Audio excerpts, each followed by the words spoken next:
اللہ کے نبی علیہ الصلاۃ والسلام نے اپنے ساتھیوں سے ان قیدیوں بدر کے 70 لوگ جو پکڑ کر لائے گئے تھے ان کے متعلق اللہ کے نبی نے مشورہ لینا چاہا، ذرا مشورہ دیجئے گا ہمیں کیا کرنا چاہیے۔ اور یہ ایک بات یاد رہے، سنن ترمذی میں صحیح سند کے ساتھ یہ روایت موجود ہے، جبریل علیہ الصلاۃ والسلام اللہ کے نبی کے ہاں تشریف لائے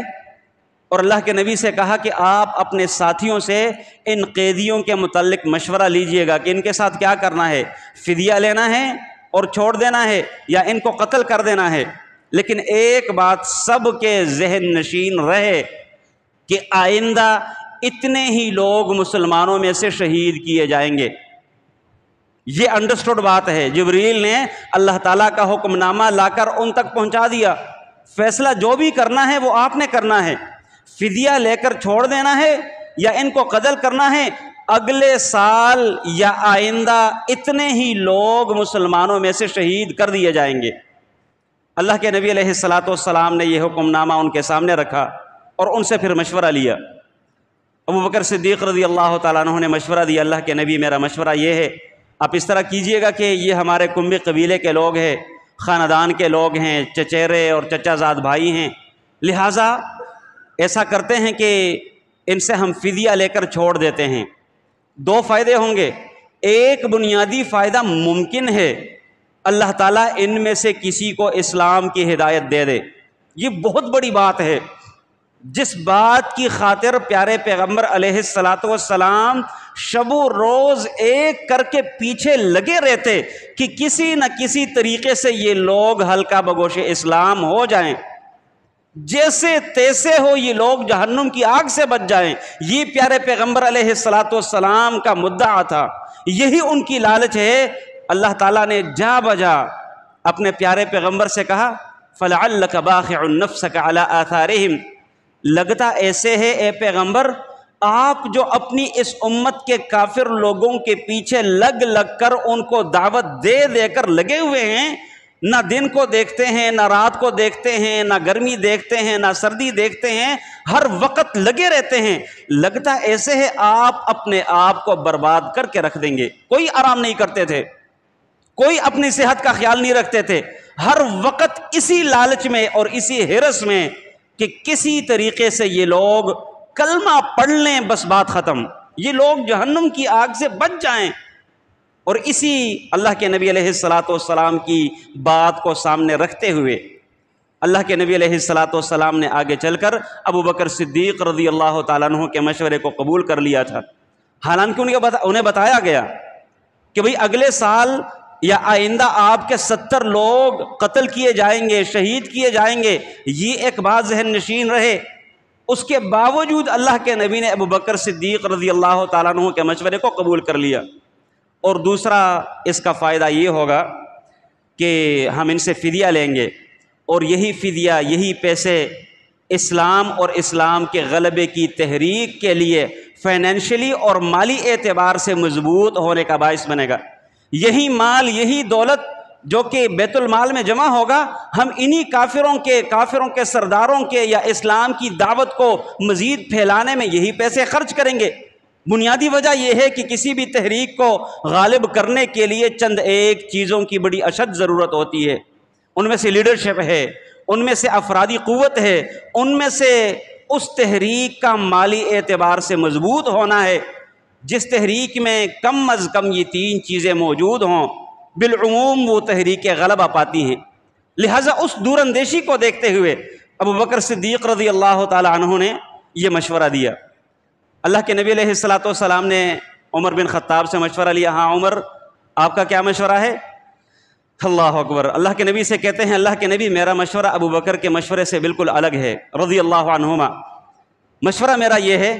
کہ آپ یہ جو فلاں ہیں نا، یہ میرے بڑے قریبی ہیں، میرے عزیز ہیں، میرے رشتہ دار ہیں، ان کو میرے حوالے کر دیں۔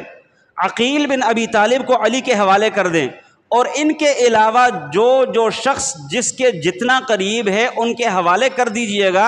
اور پھر ہم لوگ سرعام ان کی گردنوں کو اڑا دیں۔ یہ میرا مشورہ ہے، تاکہ ہم اپنے رب کو یہ ثبوت دے سکیں کہ یا اللہ اس دل میں تیری محبت ہے اور اسی دل میں تیرے دشمنوں کی محبت، ایک ساتھ اکٹھی نہیں ہو سکتی۔ بہرحال امیر المومنین عمر بن خطاب کہتے ہیں اللہ کے نبی علیہ الصلاۃ والسلام نے ابوبکر صدیق کے مشورے کو پسند فرمایا اور اس کے مطابق ان سے فدیہ لے کر کسی کو مفت میں بھی چھوڑ دیا تھا ایسے ہی، اور وہ باہمی مشاورت سے تھا۔ اتنے میں ایک اور معاملہ بھی پیش آیا جو میں ضروری سمجھتا ہوں آپ کے سامنے بیان کر دوں۔ اللہ کے نبی علیہ الصلاۃ والسلام کے اپنے داماد ابو العاص زینب بنت محمد علیہ الصلاۃ والسلام رضی اللہ عنہا رحمہ اللہ، ان کے وہ خاوند اللہ کے نبی کے داماد بھی قیدیوں میں سے تھے۔ ابو العاص کافروں کی طرف سے تھا۔ اللہ کے نبی علیہ الصلاۃ والسلام کی اپنی صاحبزادی زینب ابھی مکہ میں تھی، مسلمان تھی، اللہ کے نبی علیہ الصلاۃ والسلام کا کلمہ پڑھ چکی تھی، لیکن چونکہ ایک لمبی داستان ہے، آنے نہیں دیا جا رہا تھا۔ ہجرت کا ان کا واقعہ انتہائی دل خراش ہے، انتہائی دل سوز ہے۔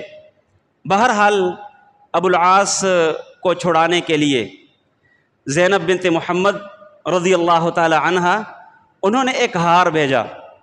اپنے خاوند کو چھڑانے کے لیے کہ بھئی یہ فدیہ میں قبول کر لیجئے گا اور میرے خاوند میرے میاں کو چھڑا دیجئے گا۔ اللہ کے نبی علیہ الصلاۃ والسلام نے جب وہ ہار دیکھا تو اللہ کے نبی علیہ الصلاۃ والسلام کے اوپر انتہائی رقت طاری ہو گئی، آنکھوں میں آنسو آئے اور مزید اللہ کے نبی سے برداشت نہیں ہو پا رہا تھا۔ جانتے ہیں کیوں؟ وہ ہار در حقیقت خدیجہ رضی اللہ تعالیٰ عنہ کا ہار تھا، اور جس وقت خدیجہ رضی اللہ تعالیٰ عنہ نے اپنی صاحبزادی زینب کے ہاں رخصت کرنے لگی تھی، تب اپنی بیٹی کو گھر سے رخصت کرتے وقت وہ ہار پہنایا تھا، اور تب اللہ کے نبی علیہ الصلاۃ والسلام سے مزید وہ ہار نہ دیکھا جا رہا تھا، نہ اس سے برداشت کیا جا رہا تھا۔ وجہ یہ تھی کہ خدیجہ نے اللہ کے نبی کے ساتھ بڑی قربانیاں دی تھی۔ خدیجہ تھی، اللہ کی قسم دنیا کی تمام تر خواتین کو ایک سائڈ پہ رکھا جائے، خدیجہ کو فقط ایک سائڈ پہ رکھا جائے، خدیجہ ہے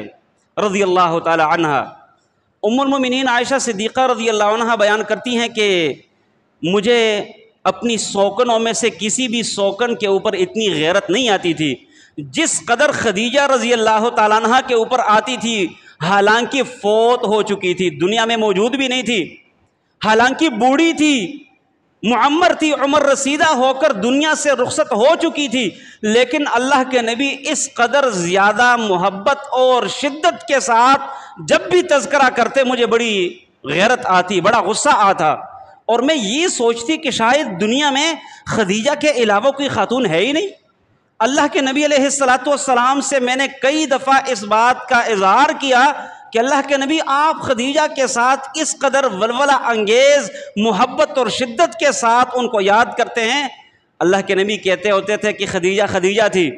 جس وقت سب لوگوں نے مجھے چھوڑا تب خدیجہ نے میرا ساتھ دیا رضی اللہ تعالی عنہ۔ خدیجہ وہ تھی کہ انہوں نے اپنا سارے کا سارا مال لا کر میرے قدموں میں ڈھیر کر دیا تھا کہ آپ لگائیں اس کو، جیسے لگاتے ہیں، جہاں لگاتے ہیں، کبھی پوچھا نہیں خدیجہ رضی اللہ تعالی عنہا نے۔ ایک مرتبہ جب ابتدائی دن تھے، میں سمجھتا ہوں کہ خدیجہ رضی اللہ تعالی عنہا کی صرف یہ تسلی دینا، یہ دلاسا دینا اپنے پیغمبر، اپنے خاوند محمد الرسول اللہ علیہ الصلاۃ والسلام کو، صرف یہ بھی کافی تھا۔ جس وقت اللہ کے نبی پہلی وحی ان کے اوپر نازل ہوئی، انتہائی ڈرے ہوئے، سہمے ہوئے، عجیب سی کیفیت تھی، گھر میں آئے، کہتے ہیں کہ میرے اوپر چادر اوڑھیے گا، میں اپنے متعلق انتہائی خطرہ محسوس کر رہا ہوں۔ خدیجہ رضی اللہ عنہ کہتی ہیں کلا واللہ لا یخزیک اللہ ابدا، کبھی بھی نہیں ہو سکتا، سوال ہی نہیں پیدا ہو سکتا، اللہ کی قسم اللہ تعالیٰ اے محمد علیہ الصلاۃ والسلام کبھی تجھے اللہ تعالیٰ رسوا نہیں کرے گا۔ وجہ یہ ہے کہ انک لتصل الرحم، آپ رشتہ داری کو جوڑتے ہیں، وتحمل الکلہ، آپ لوگوں کے بوجھ اپنے سر لیتے ہیں، وتقری الضیف، آپ مہمانوں کی مہمان نوازی کرتے ہیں، وتعین علی نوائب الحق، اور آپ حق کے مصیبتوں اور مسائل میں لوگوں کے ساتھ، مظلوموں کے ساتھ کھڑے ہوتے ہیں اور آپ مظلوم کا ساتھ دیتے ہیں۔ اللہ تعالیٰ نے کبھی بھی آپ کو رسوا نہیں کرنا، ڈریے گا مت، بالکل بھی آپ کو خوف زدہ ہونے کی ضرورت نہیں ہے۔ میں سمجھتا ہوں صرف یہ کلمات ہی خدیجہ رضی اللہ تعالیٰ عنہ کی فضیلت کے لیے کافی ہیں۔ تبھی تو اللہ کے نبی سے وہ ہار دیکھا نہیں جا رہا تھا۔ اپنے ساتھیوں سے مشورہ لیا، یہ بھی کر سکتے تھے، امیر تھے، پیغمبر تھے، ان کے پاس اختیارات تھے، اتھارٹی تھی، لیکن اپنے ساتھیوں سے مشورہ لیا۔ کہتے ہیں کہ اگر آپ لوگ پسند فرمائیں تو ہم ابو العاص کو ایسے ہی چھوڑ دیتے ہیں، ان کا ہار بھی اپنی بیٹی کو واپس کر دیتے ہیں، لیکن ایک شرط ہے کہ ابو العاص تو نے جا کر میری بیٹی زینب کو صحیح سلامت ان کا رستہ روکے بغیر مدینہ روانہ کر دینا ہے۔ صحابہ کرام بھی اللہ کے نبی علیہ الصلاۃ والسلام کی محبت کو جانتے تھے، اللہ کے نبی علیہ الصلاۃ والسلام کی کیفیت کو جانتے تھے۔ انہوں نے فی الفور انتہائی بصر و چشم قبول کرتے ہوئے اس بات کو قبول کر لیا کہ اللہ کے نبی بالکل بھی ایسا کیجئے گا، ہمیں کوئی اعتراض نہیں، کوئی ہمیں آبجیکشن نہیں، جو آپ فیصلہ کریں ہمیں منظور ہے۔ تب اللہ کے نبی علیہ الصلاۃ والسلام نے حضرت زینب رضی اللہ تعالی عنہا کے خاوند اپنے داماد ابو العاص کو ایسے ہی چھوڑ دیا، لیکن یہ شرط بیچ میں رکھ دی تھی۔ عمر رضی اللہ عنہ کہتے ہیں کہ جب ان قیدیوں سے فدیہ لیا گیا، اگلے دن میں اللہ اکبر اللہ کے نبی کے پاس تشریف لایا، مسجد نبی میں بیٹھے ہوئے تھے، ابوبکر صدیق رضی اللہ عنہ بھی ساتھ ہیں، دونوں رو رہے ہیں، روتے جا رہے ہیں۔ عمر رضی اللہ عنہ کہتے ہیں میں نے اللہ کے نبی سے پوچھا، اللہ کے نبی آپ لوگ کیوں رو رہے ہیں؟ اگر تم مجھے رونے کی وجہ پتہ چل گئی تو میں بھی تمہارے ساتھ رونا شروع کر دوں، لیکن اگر آپ لوگ وجہ نہیں بتائیں گے تو میں تمہارے رونے کی وجہ سے تمہارے ساتھ شریک ہوں گا اور روؤں گا۔ تب اللہ کے نبی علیہ الصلاۃ والسلام نے عمر رضی اللہ تعالیٰ عنہ کے سامنے ایک بات رکھی کہ در حقیقت عمر، کل جب ہم نے مشورہ کیا اور ہم نے اس فدیے والی بات کو ترجیح دی، یہ سوچتے ہوئے کہ ممکن ہے ان میں سے کچھ لوگوں کو اللہ تعالیٰ اسلام کی توفیق بھی دے دے گا اور مالی اعتبار سے اسلام باقاعدہ مضبوط بھی ہو جائے گا، ہمیں یہ بات راجی معلوم ہوئی، جبکہ عرش کے اوپر رب العالمین کو ہمارا یہ فیصلہ اچھا نہیں لگا۔ اور پھر اللہ تعالیٰ نے قرآن بنا کر بھیجا، نازل کیا، اتارا، ما کان لنبی ان یکون لہ اسری حتی یثخن فی الارض۔ کسی بھی نبی کے لیے، اس نبی سے مراد محمد رسول اللہ علیہ الصلاۃ والسلام مراد ہیں، کسی بھی پیغمبر کے لیے یہ زیب نہیں دیتا کہ وہ کافروں کو قید کرنے میں عجلت سے کام لے، حتی یثخن فی الارض، جب تک وہ خوب کافروں کا خون بہائے نہ۔ ہونا یہ چاہیے، یہ کفر اور اسلام کی پہلی لڑائی تھی۔ میرے رب کا بھی ایک عجیب مزاج ہے، پروردگار کا تبصرہ بھی بڑا عجیب ہے۔ وہ کہتے ہیں کہ اے نبی اگرچہ تمہارے لیے اجازت تھی، اس سے قبل سورہ محمد میں اللہ تعالیٰ نے اس بات کی وضاحت کر دی تھی، فَإِمَّا مَنًّا بَعْدُ وَإِمَّا فِدَاءً، اے نبی آپ کو اختیار ہے، آپ ان کے اوپر احسان کر کے فری میں چھوڑ دیں یا ان سے فدیہ لے لیں، آپ کو اختیار ہے، آپ جو فیصلہ کریں، لیکن کم از کم آپ کو اس بدر کے قیدیوں کے متعلق یہ فدیے والا فیصلہ نہیں کرنا چاہیے تھا جب تک آپ خوب خون نہ بہاتے ان کافروں کا۔ اور اس کی بنیادی وجہ یہی ہے کہ کفر اور اسلام کی پہلی لڑائی تھی، اور اس لڑائی میں ان کافروں کا جتنا خون بہتا، اسلام کی دھاک اور روب پورے عرب و عجم میں بیٹھ جانا تھا۔ جیسے ان کو مارنا چاہیے تھا ان کو آپ نے ویسے مارا نہیں، لہٰذا دنیا کے لالچ میں آ کر، دنیا کے پیسوں کے لالچ، اگرچہ وہ پیسے ذاتی نہیں تھے، بیت المال کے لیے انہوں نے فدیہ لیا، اسلام کو فائنینشلی اور مالی اعتبار سے مضبوط کرنے کے لیے لیا، لیکن میرے رب کو یہ فیصلہ منظور نہ تھا۔ کہتے ہیں اللہ کے نبی علیہ الصلاۃ والسلام نے فرمایا کہ عمر، کل جب ہم نے یہ والا ابو بکر والا مشورہ اس کو ترجیح دی رضی اللہ تعالی عنہ، لہٰذا اللہ تعالیٰ نے پھر یہ والی آیات نازل فرمائی ہیں۔ لیکن چونکہ اللہ تعالیٰ پہلے ہمیں رخصت دے چکے تھے کہ تمہیں رخصت ہے، تمہیں اختیار ہے، جون سا فیصلہ آپ کر دیں آپ کے لیے کوئی مسئلہ نہیں ہوگا، لہٰذا اللہ تعالیٰ نے ناراضگی کا اظہار فرمایا ہے، اور اس وجہ سے ہم دونوں روتے جا رہے ہیں۔ یہ تھا وہ قیدیوں کا معاملہ، انتہائی اختصار کے ساتھ ان سے فدیہ لینا، زینب بنت محمد رضی اللہ تعالیٰ عنہ ان کا واقعہ آپ لوگوں نے سن لیا۔ مزید جو بدر کے حوالے سے اس کے متعلق معاملات ہیں، واقعات ہیں، وہ انشاءاللہ زندگی رہی تو آئندہ خطبہ جمعۃ المبارک میں بیان کیے جائیں گے۔ سبحانک اللہم و بحمدک، اشہد ان لا الہ الا انت، استغفرک و اتوب الیک۔